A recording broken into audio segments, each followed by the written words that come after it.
नमस्कार मंडळी, पिहूस मम्मामध्ये तुमचं खूप खूप स्वागत आहे। पुरणपोळी कशी असावी तर टम्म फुलणारी, अगदी मऊ लुसलुशीत आणि पुरण काठोकाठ भरलेली। तर आज आपण बघूया अशीच गुबगुबीत पुरणपोळीची रेसिपी। चला तर मग रेसिपीला सुरुवात करूया। पुरणपोळी करण्यासाठी आधी 1 कप हरभरा डाळ घ्यायची। डाळीमध्ये पाणी टाकून 2 ते 3 पाण्याने डाळ स्वच्छ धुवून घ्यायची। आता डाळ शिजून घेण्यासाठी डाळ कुकर मध्ये टाकून घ्यायची। 1 कप जर हरभरा डाळ असेल तर त्यासाठी 2 कप पाणी टाकायचं। आता आपण आधी डाळ भिजवलेली नव्हती, त्यासाठी 2 कप पाणी टाकायचं। जर डाळ आधी भिजवलेली असेल तर 1 कपासाठी 1 कप पाणी पुरेसं आहे। त्यामध्ये 1 चमचा तूप टाकून घ्यायचं, जेणेकरून डाळ अगदी मऊसूत शिजते। आता झाकण लावून आपण डाळ शिजवून घेऊया। गॅसवर ठेवून आपल्याला मध्यम आचेवरती 5 शिट्ट्या काढून घ्यायच्या आहे। डाळ शिजते तोपर्यंत आपण गव्हाचं पीठ चाळून घेऊयात। त्यासाठी एका भांड्याला रुमाल किंवा ओढणी बांधून घ्यायची आणि सर्व पीठ आपल्याला वस्त्र गाळ करून घ्यायचे। आता ओढणीवरती गव्हाचं पीठ टाकून सर्व पीठ आपल्याला हाताने दाबून गाळून घ्यायचं आहे।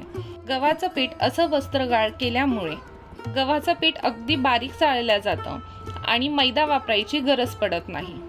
गव्हाचं पीठ मैद्यासारखं अगदी बारीक वस्त्रगाळ होतं। आता जो वरचा कोंडा आहे तो कोंडा काढून घ्यायचा। ह्याच पद्धतीने मी सर्व पीठ वस्त्रगाळ करून घेतलं। गव्हाचं पीठ वस्त्रगाळ केल्यामुळे अगदी मैद्यासारखं बारीक पीठ आपल्याला गाळून भेटलं आहे। आता आपण कणिक भिजवून घेऊया। त्यासाठी 1 कपामध्ये पाणी घ्यायचं, त्यामध्ये अर्धा चमचा हळद टाकून चमच्याने हलवून घ्यायचं। आता कणिक भिजवायची, त्यासाठी थोडंसं चवीपुरतं मीठ टाकून घ्यायचं। थोडं थोडं पाणी टाकून आपल्याला कणिक भिजवून घ्यायची आहे। पाण्यामध्ये हळद टाकल्यामुळे खूप जास्त डार्क रंगही येत नाही आणि हळदीचे पॅचेसही पिठावर येत नाही। कणिक आपल्याला खूप घट्ट किंवा खूप मऊही मळायची नाही। जसं नेहमी पोळ्यांसाठी कणिक मळतात त्याचप्रमाणे कणिक मळून घ्यायची। आपली कणिक मळून झालेली आहे। आपण जे हळदीचं पाणी वापरलं होतं, तुम्ही बघू शकता हळद खाली बसल्या गेली आहे आणि पाण्याला फक्त हलकासा रंग आला आहे। हे असं केल्यामुळे पोळ्यांना देखील खूप सुरेख असा पिवळासा रंग येतो। आता काय करायचं, एका रुमालामध्ये कणिक ठेवायचं, त्याची वरतून पुरचुंडी बांधून घ्यायची किंवा गाठ बांधून घ्यायची। एका पातेल्यामध्ये ठेवून आजूबाजूला सर्व पाणी टाकून घ्यायचं। असं केल्यामुळे कणकेला छान तार येते। तार येणे म्हणजे काय, कणिक लवचिक होतं, ज्यामुळे पोळ्या लाटताना फुटत नाही। आता हे कणिक आपल्याला 15 मिनिटासाठी असंच पाण्यामध्ये मुरून द्यायचं। 15 मिनिटानंतर कणिक पाण्यातून काढून घ्यायचं, पाणी निथरून घ्यायचं। असं दाबून त्यातलं सर्व पाणी निथरून घ्यायचं। जे एक्स्ट्रा पाणी असेल ते सर्व काढून घ्यायचं। रुमालामधून कणिक काढून एका प्लेटमध्ये काढून घ्यायचं। आता त्यामध्ये 2 छोटे चमचे तेल टाकून घ्यायचं। 2 छोटे चमचे म्हणजे कांद्या पोह्याचा 1 चमचा। आता कणिक छान मळून घ्यायचं, जेणेकरून तेल त्याच्यामध्ये मुरल्या जाईल। हाताने अशा प्रकारे दाबून दाबून कणिक मळून घ्यायचं, जेणेकरून कणकेला छान तार येते आणि पुरणपोळी लाटताना फाटत देखील नाही। आता मी तुम्हाला थोडं कणिक घेऊन दाखवते। कणकेला किती छान तार आलेली आहे, म्हणजे आपलं कणिक हे परफेक्ट मळलं गेलेलं आहे। इथे आपलं कणिक मळून झालेलं आहे। कुकरच्या मी 5 शिट्ट्या काढून घेतल्या। तुम्ही बघू शकता डाळ छान अशी आपली मऊसूत शिजल्या गेलेली आहे। आता आपण डाळीमध्ये गूळ टाकून घेऊया। 1 कप मी डाळ घेतली होती, त्यासाठी पाऊण कप गूळ टाकलेला आहे। गूळ आणि डाळ एकत्र करून घ्यायची। आता आपण गूळ आणि डाळ गॅसवर ठेवून गूळ आणि डाळ एकजीव करून घेऊयात, ज्याचा आपल्याला पुरण बनवायचं आहे। मध्यम आचेवरती आपल्याला डाळ कोरडी करून घ्यायची आहे।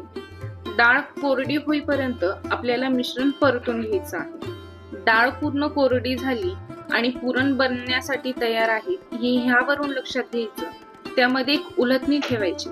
उलथणी हल्ली नाही म्हणजे लक्षात घ्यायचं डाळ आपली पूर्ण कोरडी झाली आणि पुरण बनण्यासाठी अगदी परफेक्ट प्रमाणात तयार आहे। आता आपण पुरण करून घेऊया। त्यासाठी एक कढई घेतली, त्याच्यावरती चाळणी ठेवायची आणि थोडं थोडं करून आपलं डाळ आणि गुळाचं जे मिश्रण होतं ते टाकून घ्यायचं आणि त्याचं पुरण करून घ्यायचं. त्यासाठी मी डाळ वाटींनी दाबून घेतली आणि त्याचं पुरण बनवून घेतलं. ह्या पद्धतीने जर पुरण केलं तर पुरण खूप मोकळं होतं आणि पुरणपोळी लाटताना ती फाटतही. आपलं सर्व पुरण करून झालेलं आहे. आता त्यामध्ये आपण अर्धा चमचा वेलची पावडर टाकून घेतली. वेलची पावडर मी शेवटी टाकली, ज्यामुळे त्याचा सुगंध आणि चवही खूप छान लागते. आता वेलची पावडर टाकून घेतल्यानंतर ती पुरणामध्ये सर्व एकत्र करून घ्यायची. आता आपलं एकदम मोकळं असं पुरण बनवून तयार आहे. आता आपण पुरणपोळी लाटायला घेऊ. त्यासाठी एक छोटा उंडा घ्यायचा, पिठामध्ये घोळून त्याची वाटी करून घ्यायची. वाटी करताना वरच्या बाजूला पीठ घेऊन जायचं आणि खालच्या बाजूने प्रेशर देत देत वरती पीठ न्यायचं. त्याच्यामध्ये आता थोडं पुरण टाकून घ्यायचं. पुरण खालच्या बाजूला दाबून कणिक वरच्या बाजूला घेऊन यायचं. गोल गोल फिरून सर्व कणिक वरच्या बाजूला घेऊन यायचं आणि वरच्या बाजूला पॅक करून घ्यायचं. वरचं कणिक थोडं प्रेशर देऊन दाबून घे. आता पुरणपोळी लाटून घेऊयात. त्यासाठी पुरण आणि कणकेचा जो उंडा होता त्याला हलक्या हाताने प्रेशर देत दाबून घ्यायचं, जेणेकरून पुरण सर्व एकत्र पसरल्या जाईल. आता पुरणपोळी लाटून घेऊयात. त्यासाठी गोल गोल फिरून पुरणपोळी लाटून घ्यायची. पुरणपोळी एकदम हलक्या प्रेशरने लाटायची आहे. कणिकला छान तार आली होती, त्यामुळे पुरणपोळी लाटताना कुठेही फुटत नाही. पुरणपोळी मी अगदी पातळ लाटून घेतलेली आहे. तुम्ही बघू शकता त्यातल्या आतलं पुरण देखील दिसत आहे. आता तवा छान तापला आहे, पुरणपोळी शेकून घेऊयात. पुरणपोळी शेकताना वरच्या बाजूने थोडी कोरडी झाल्यानंतर हाताच्या साहाय्याने ती पलटून घ्यायची आणि दुसऱ्या बाजूने पण पोळी शेकून घ्यायची. आता पोळी पलटल्यानंतर वरच्या बाजूने त्यावरती तूप टाकून घ्यायचं आणि तूप सगळीकडे पसरून घ्यायचं. आपली पोळी आता मस्त फुलायला लागलेली आहे. सर्वीकडे मी वरच्या बाजूने तूप लावून घेतलेलं आहे. पुरणपोळी मस्त अशी टम्म फुगली आणि कुठेही फाटलेली नाही. आता पोळी पलटून खालच्या बाजूने पण आपण तूप लावून घेऊ. आता दुसऱ्या बाजूने पण आपल्याला तूप लावून घ्यायचं आहे. तूप सगळीकडे पसरून घ्यायचं आणि दोन्ही बाजूनी पोळी छान भाजून घ्यायची. मी दोन्ही बाजूनी पोळी छान अशी खरपूस भाजून घेतलेली आहे. आपली टम्म फुगलेली मऊ लुसलुशीत पुरणपोळी बनवून तयार झालेली आहे. मी ह्या पद्धतीने बाकीच्याही पुरणपोळ्या करून घेतल्या. आपल्या सर्व पुरणपोळ्या बनवून तयार आहे. अशाच छान छान रेसिपी बघण्यासाठी पिहूस मम्माला नक्की लाईक, शेअर आणि सबस्क्राईब करा.